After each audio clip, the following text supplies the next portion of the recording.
Hey guys, Planet Everything here, and today I'm going to be doing my absolute best to get my ARB tire inflator and air compressor installed underneath my passenger side seat.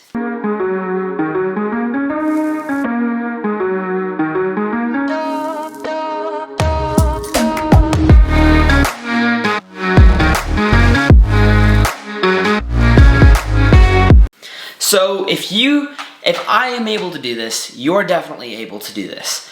So keep that in mind. I'm a 17-year-old boy who has no idea how any of these wires work, and I couldn't imagine them actually presenting these in any more of an intimidating way to me. Like, honestly, this is a nasty looking set of cables. Anyway, I do know a few things about the Jeep itself, which I hopefully might be able to apply to this video. But with that being said, I'm going to go ahead, open up the hood, and see how I can actually wire this up to the front passenger seat. Okay, so all my cable are down here, and my air intake, my center air intake is sort of kind of messes with it a little bit. Where's the cable? Okay, so my other cable just up in here.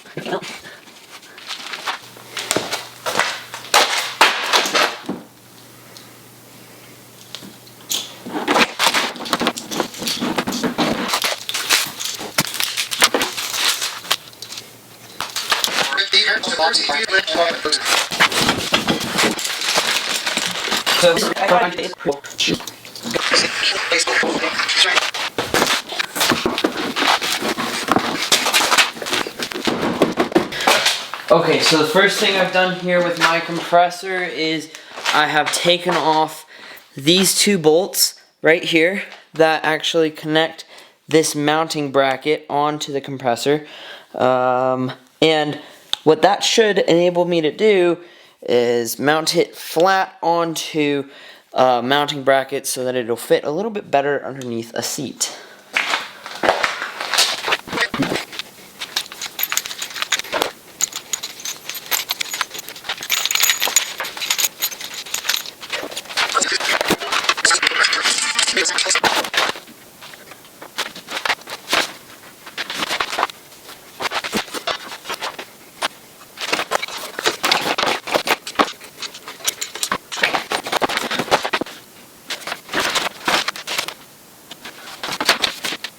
Okay, so I've made a little bit of progress, I think you could say.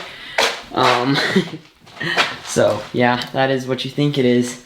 It's the seat of my car, and I no longer have a driver's seat. So let's try to get this back into orderly fashion as quick as possible, because this makes me nervous. Not having a that is terrifying to me. Of course, there's some candy and stuff, and a pencil, a little bit of trash. I'll probably clean this up while it's off, but yeah, I'm gonna need to follow some instructions now, try to get this done.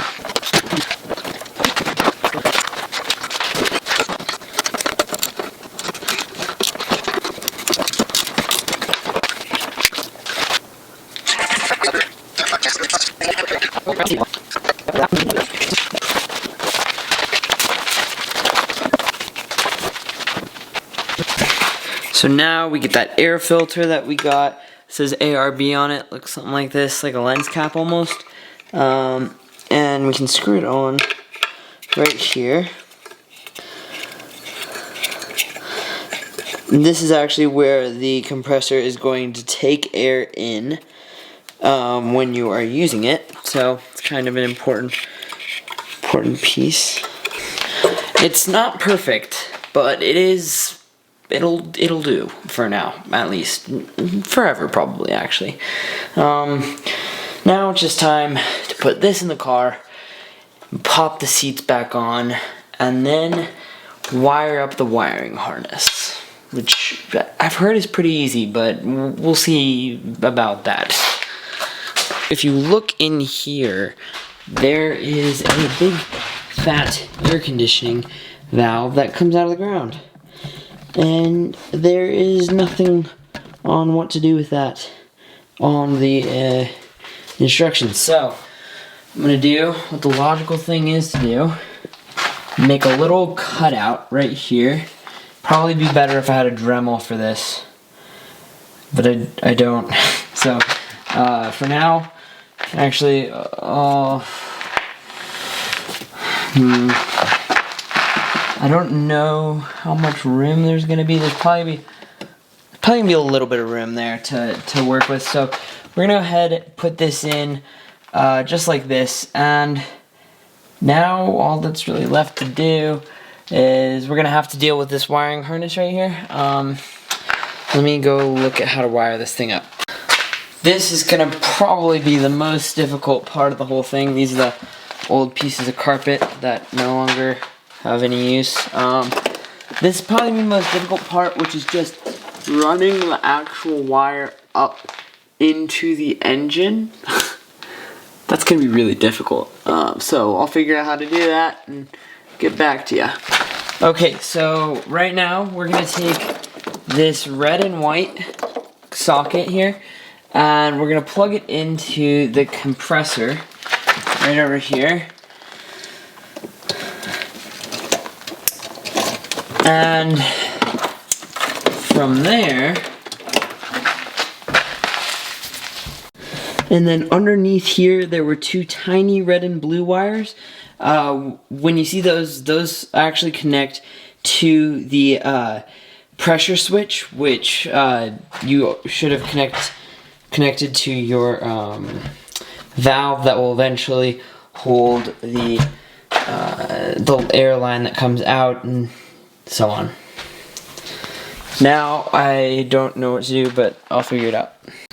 Okay, so now I'm just pulling forward all this carpet on the side here, and I'm gonna push all of these big bulky electronics underneath this carpet, and then eventually, if I can do this properly, should be able to cover this up a little bit more, shove the carpet back up underneath here, and then run these wires all the way back up through the engine bay, and hopefully, with any luck, connect them up properly.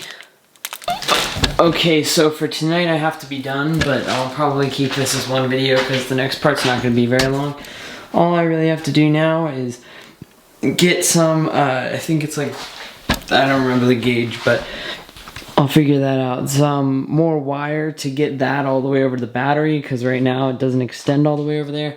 And then this stuff, I'll connect that up to the auxiliary ports, and I'll tell you guys what color goes where. But basically, I think the auxiliary port is down here, but it's going to be a little bit difficult to figure that out because this air intake extension. So compressor's down there. Let's turn on the car. Alright, truth. Here we go. Here we go.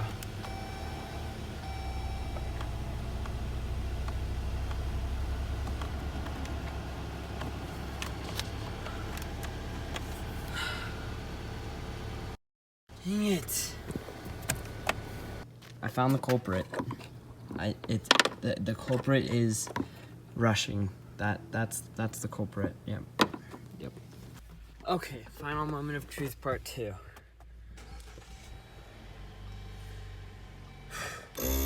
Yes! Oh my god, it works! Yes!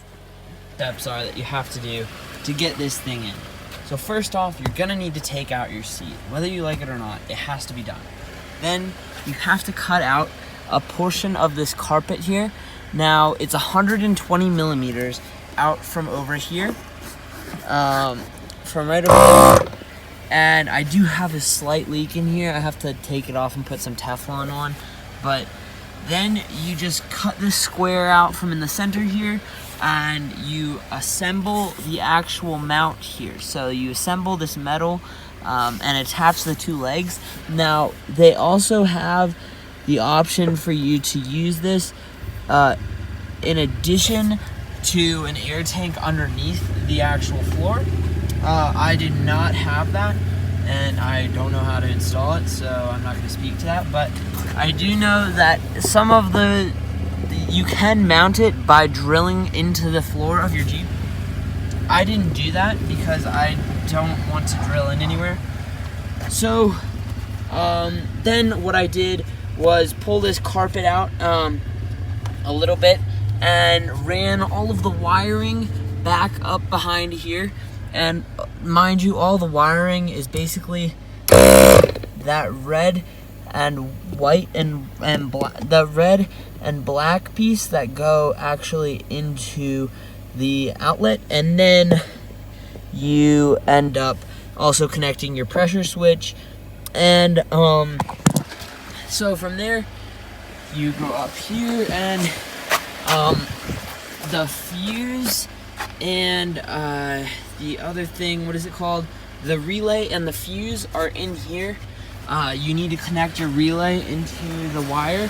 And then I ran it up through here because if you look down in there, there's a little spot where that's a possibility. And I had to get some extra 8-gauge wire and ran that up through here, attached the black to over here. And I didn't see this on the internet very much, but there's also a tiny wire. So there's a black one and a tiny black one. And those both can tie together and go into this same part on the negative side of the battery. And then obviously your red will go on the red side of the battery. As far as the actual, like, kind of probably intimidating part goes, with all of these colorful bits, you can just take those, plug them into the little piece that you get here, this white piece, and it doesn't really matter what order you do it in, but if you're assuming you're putting it into your auxiliary ports, you can just plug that in by putting the red on the same part as the orange, and it's like orange and pink. Those two go together, and that's your auxiliary 1 switch, which gives the perfect amount of power for this accessory, and it doesn't take too much. So yeah, that's the installation part. If you have any questions at all, go ahead and leave it in the comments, because I sure had a ton of questions, and I think it'd just be helpful to ask or something. It took me about probably 5 hours in total to do all this, but now that it's finished, it's a nice addition to the Jeep, and I no longer have to go off-roading in fear of not being able to refill up my tires. So now we have the compressor all hooked up. This is the actual airline, so it's pretty easy to take in and out. You can't actually see the connector. It's down there, but you can't see it too well.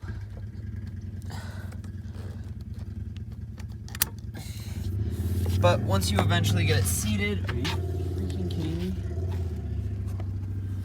Once you eventually get it seated, this air hose will easily connect to each one of your tires. I wasn't actually sure if it would be able to do this, but it is. There, and then you have to go back all the way around over here. There. And then right here. All the tires are easily accessible with this, so let's give it a shot. Let's turn and connect this piece onto the valve.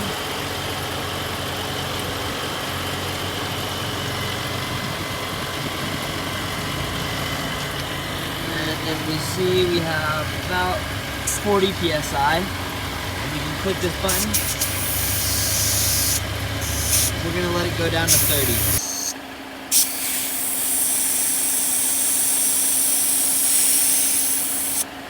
Alright, I'd call that pretty close to 30. Yeah, so now we're gonna take it all the way up to around 38. So we're gonna set that down carefully. Come over here, grab our pressure hose, plug it in down here.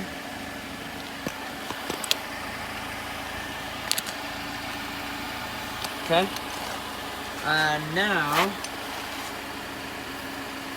our air is indeed going into here, so we can find out how much pressure is going in. So now we just have to click on this button. No, this button.